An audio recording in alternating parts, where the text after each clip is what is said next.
Olá, doutora Paula, juntamos-nos para conversar sobre a atualidade informativa. Continuamos a contar com a sua análise e reflexão. Muito obrigada por continuar connosco. Hoje juntamos-nos para falar sobre tratamentos inovadores que muitas vezes não são acessíveis ao cidadão comum devido aos seus custos elevados. Estamos a falar de uma desigualdade que se prevê cada vez mais existente, também na sociedade portuguesa, no seu entender? Os portugueses sentem no dia-a-dia o quão difícil é aceder a cuidados de saúde e a cuidados de saúde dignos, com qualidade. Porque hoje em dia, mesmo nas doenças, digamos, mais banais, está disponível meios de diagnóstico e meios de tratamento já sofisticados, a que muitos pacientes já hoje não têm acesso ou têm dificuldade em ter acesso. É a chamada saúde para ricos e para pobres que tanto já falam. Aliás, sempre foi, e eu acho que cada vez se sente mais.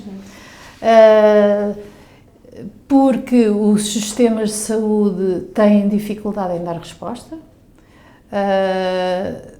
É curioso que eu penso, por aquilo que eu tenho lido, o Sistema Nacional de Saúde português e os sistemas nacionais de saúde em geral têm mais facilidade em dar resposta a todos, relativamente a tratamentos comuns e o acesso a todos aos serviços de saúde, mas depois quando falamos em ou doenças mais sofisticadas, ou tratamentos mais sofisticados, ou diagnósticos mais precisos, torna-se cada vez mais difícil dar a resposta. Nós temos, por exemplo, o caso recente do tratamento inovador para a hepatite C, em que numa lista de pacientes candidatos a esse tratamento, só alguns é que podem aceder, precisamente porque são tratamentos muito caros, aos quais é impossível dar a resposta a todos e, portanto, há que fazer seleções. Há, no fundo, um leque de tratamentos a que todos têm acesso, felizmente, as vacinas normais, os tratamentos normais,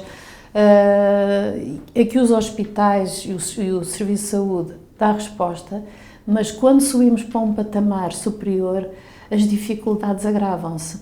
E esta questão deste estudo que foi apresentado na Assembleia da República muito recentemente, levado a cabo no âmbito da Escola Nacional de Saúde Pública, que tratamentos, e que se coloca a questão que tratamentos inovadores nós estamos dispostos a pagar. E quando falamos em nós, falamos no cidadão comum. Nós, cidadãos, e o Estado, como representante dos cidadãos, vai ter que fazer essas opções. E no seu entender, que desafios é que são colocados perante esta realidade? Por um lado, selecionar,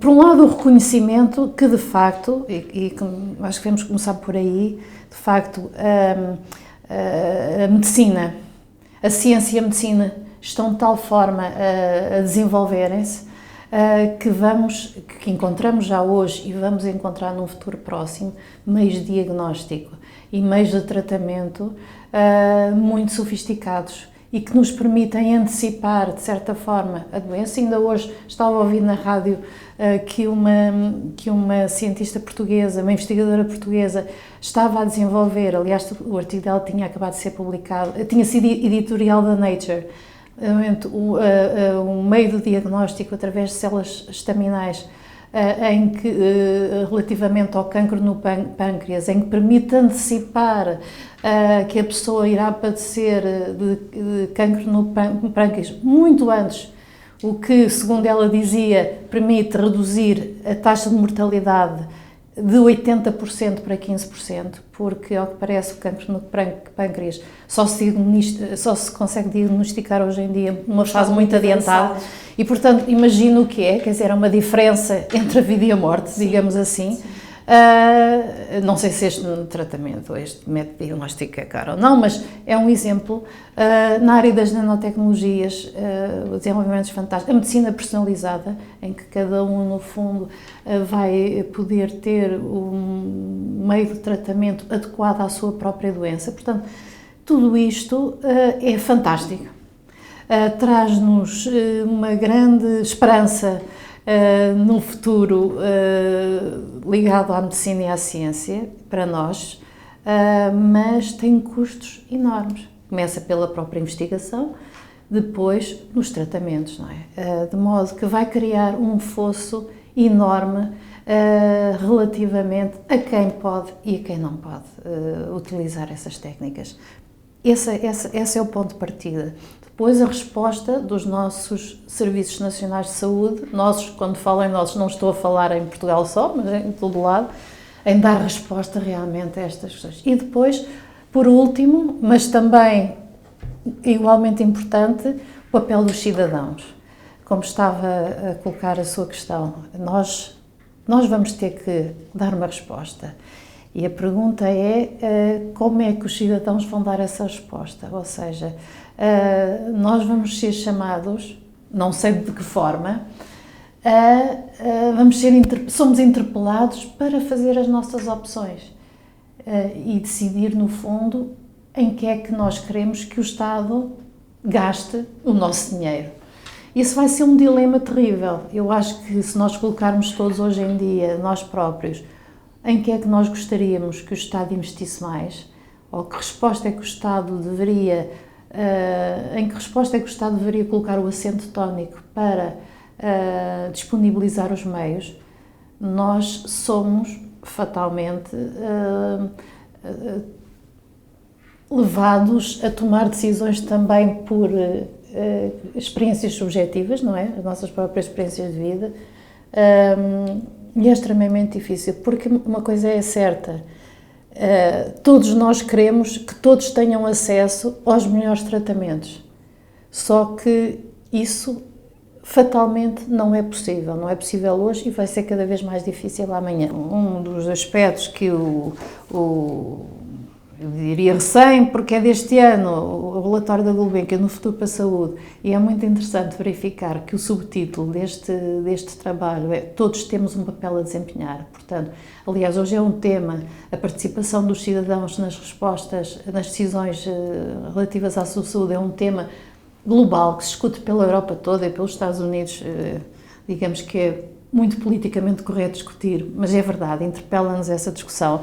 E uma das tendências positivas que este relatório aponta é precisamente as novas tecnologias, o desenvolvimento científico, as próprias tecnologias de informação, mas como tendências negativas, uma delas é precisamente o agravamento das desigualdades na sociedade. Portanto, cada vez mais nós somos interpelados para participar, para conhecer, para sermos informados e sermos ativos. Portanto, o papel é interessante. Hoje já não se fala só, quando se fala em saúde, doença e paciente, mas sim em saúde e em pessoas, ou seja, já não podemos falar só na doença, mas sim como é que nós nos devemos e podemos manter saudáveis, desde antecipando a doença, diagnosticando-a se for o caso, e depois o que é que devemos fazer a seguir.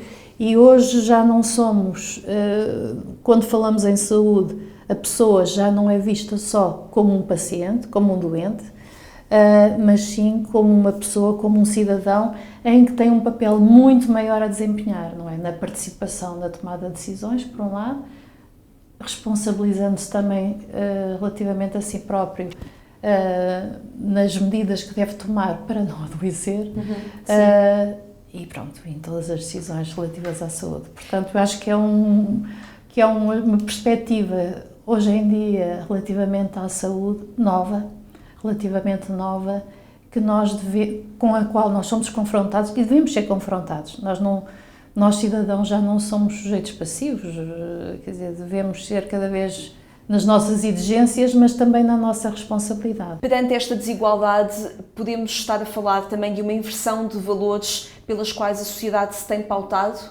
É extremamente duro fazer, em qualquer situação, estabelecer listas com critérios.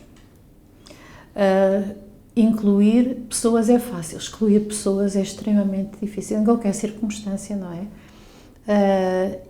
claro, se vamos utilizar como critérios a questão da idade, a questão que às vezes, em termos médicos, justifica, não é? Nós não podemos generalizar, nós não podemos depois correr o risco de abrir outras portas. É uma discussão que realmente é tão sensível que se avizinha, que vai nos trazer uma grande apreensão quando a tivermos que enfrentar. Acho que no fundo já enfrentamos no nosso dia-a-dia, não é? Mas temos realmente de perceber onde é que estão os limites e que sociedade é que nós queremos construir.